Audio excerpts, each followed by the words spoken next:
What is up, YouTubians? Kuda Malloy here, coming at you with another exciting video. Basically, part 2 in this lean angle sensor diagnostic thing going on. So remember, this video is intended for entertainment purposes only. Keep in mind that by doing any of this, you may actually void your factory warranty. Basically, what I'm saying is that you are assuming all risk, liability, etc. by watching this video and by doing anything that you see here.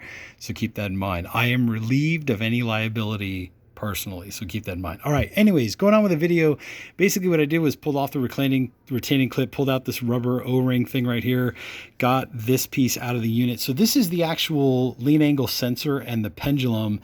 What I noticed when I took this thing out was, oh my god, there was just so much play between the pendulum and the actual circuit board.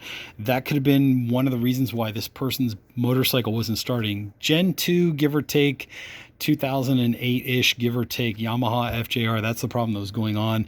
A lot of these lean angle sensors look the same on some of the Yamaha motorcycles. So if you have something that looks like this, anyways, you get the idea. But once I got it to a point where I could actually get it to, there was just so much play in here, like so much wiggle room.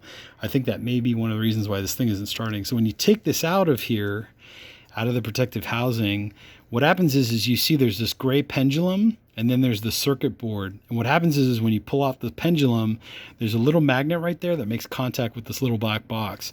So basically, if you go to park your motorcycle, which I think was the problem with this particular motorcycle that I was trying to help my buddy with, I think what happened was when he went to go park the motorcycle, he was parking the bike at such an extreme angle that the pendulum would swing out, right? And then when he went to go upright the bike, the pendulum wouldn't swing back because of those play issues in there.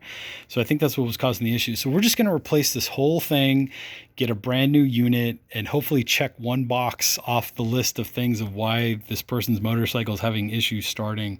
But just to show everybody how this works, that's basically how it works. So this gray pendulum part swings back and forth, right, as you move the motorcycle around. The way it's designed to work is so that if you crash, let's say you crash the bike and the bike was over on its side and it was completely out of whack, the pendulum would swing depending on which side you crashed the motorcycle or laid the bike down on whichever side.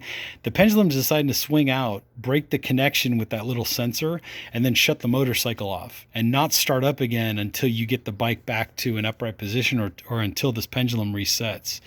So like I said, I think in the case of this one particular person that wanted me to take a look at their ride, basically try to reverse engineer it, I think this is what happened, was the pendulum got stuck and then shaking the motorcycle, putting it on the center stand, putting it on the side stand, moving it around a little bit, I think is what resets the pendulum to go back to its normal position or whatever.